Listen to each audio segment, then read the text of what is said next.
Bonjour à tous, c'est Charlie Sierra, bienvenue sur la chaîne Prépa Concours Police Municipale. Aujourd'hui, nous allons parler des Stop Sticks. Alors, vidéo faite après un commentaire qui m'a été fait sur la chaîne avec une question-réponse. Donc du coup, je me suis dit, pourquoi ne pas faire une vidéo dessus? Alors, ça c'est le terme générique. En français, on appelle ça du matériel d'immobilisation des véhicules. Donc, on va voir ce que c'est. Alors, c'est un système qui a été mis en dotation au niveau des forces d'État, gendarmerie nationale et police nationale en 2017. Ça vient des États-Unis. Comme beaucoup de matériel de police, les Américains sont novateurs, avec une législation un peu plus souple chez eux que chez nous. Donc, à savoir, le stop stick, c'est quoi? Ce sont des éléments qu'on peut assembler entre eux. Hein. Vous avez ici, là où il y a la main du policier, une première partie, une deuxième partie. Donc, on les emboîte. C'est du matériel qui est plus ou moins à usage unique. Donc, il y a des moyens de refaire le plastique autour. En fait, on le jette sous les roues du véhicule. C'est une barre en acier avec des clous dedans, avec des tridents en acier. Hein. Et quand le véhicule passe dessus, c'est prévu à ce que le système est prévu pour que le pneu se dégonfle et que le véhicule, normalement, s'arrête ou devienne inconduisible. Et au fur et à mesure, ça s'arrête immédiatement. Il n'y a pas d'explosion de pneu ni rien. On roule dessus, on crève et la voiture, après, s'arrête.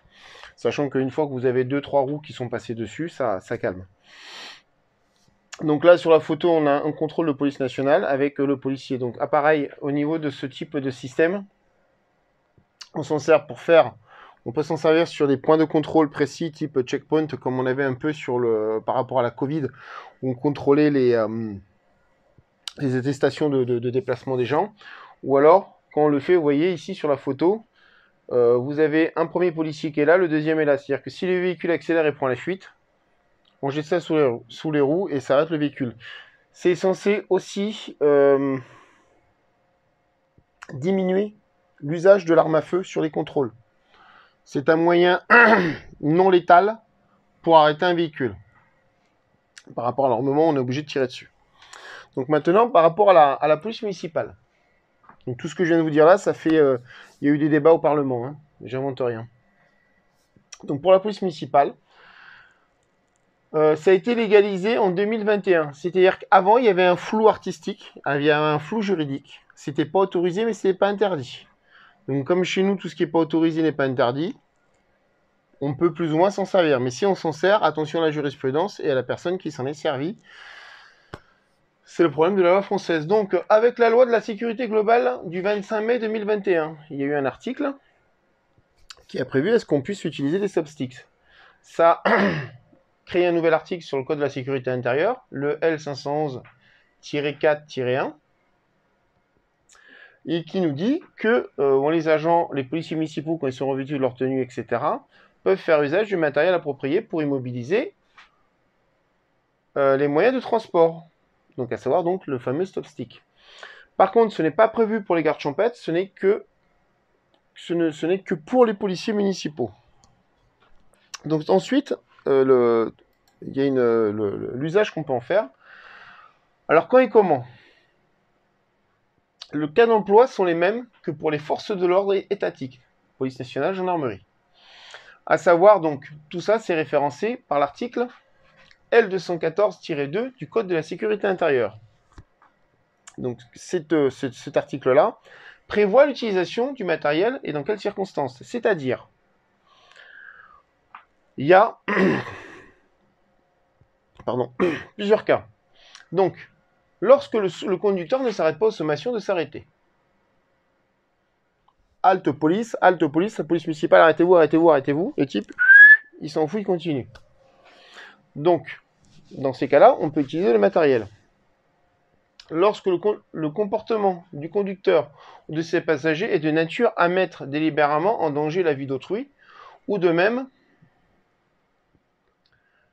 en cas de crime ou de délit flagrant lorsque l'immobilisation du véhicule apparaît nécessaire en raison du comportement du conducteur ou des conditions de fuite.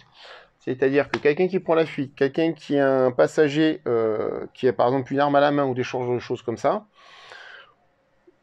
on doit aussi, nous, les protéger d'eux-mêmes. C'est un peu ce qui est dit dans ces cas-là. Donc on immobilise le véhicule, pour protéger tout le monde, nous, eux, et les piétons, enfin et les autres conducteurs. Vous voyez, donc tout ça, c'est bien légalisé. C'est-à-dire qu'en cas de délit de fuite, etc., je balance. Si le conducteur est dangereux, je balance aussi. Si les passagers sont dangereux, je balance aussi mon stop stick. C'est un peu simplifié tout ce que je vous dis, mais c'est un peu ce qui est dit là. Ensuite, on ne peut pas acheter n'importe quoi. Nous avons eu donc un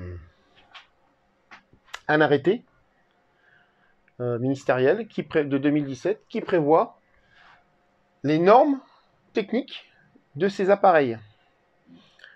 La forme, le packaging, quel métal utiliser, etc. Tout ça, c'est prévu dans le cadre d'emploi et c'est l'arrêté. Donc, je vous ai mis celui-là, je vous conseille de le lire, et celui-là aussi. Sinon, je vous ferai une vidéo fleuve. Donc voilà, ça c'était pour l'usage des stop sticks dans la police municipale. À savoir qu'un stop stick, le kit, ça vaut un bon kit avec 3 morceaux, etc. Il n'apporte plus de 1000 € de dotation. Usage unique, c'est-à-dire qu'on nous vend en plus à côté de ça des plastiques, parce que c'est du plastique spécifique pour remettre sur les stop sticks, voir l'état, etc. Donc l'appareil, les kits d'utilisation et les recharges, entre guillemets, il en a pour plus de 500 € aussi. À ma connaissance, il n'y a pas beaucoup de communes qui sont dotées de stop stick. Pourquoi?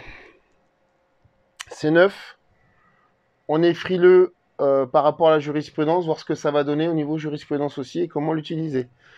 Il y a des communes qui l'ont, il n'y a pas de souci. Il y a des collègues qui ont déjà dû s'en servir aussi, il n'y a pas de souci. Tant que tout se passe bien, ça va. Et après, comme je l'ai dit aussi, il y a un coût. Moi, actuellement, dans ma nouvelle commune, entre changer les radios et acheter des stop sticks, je préfère changer mes radios.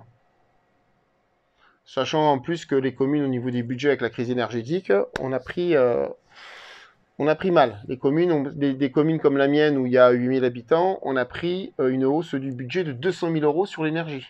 Entre 200 et 300 000 €. Ce qui est énorme pour des petites communes. Automatiquement, on va rationaliser nos dépenses.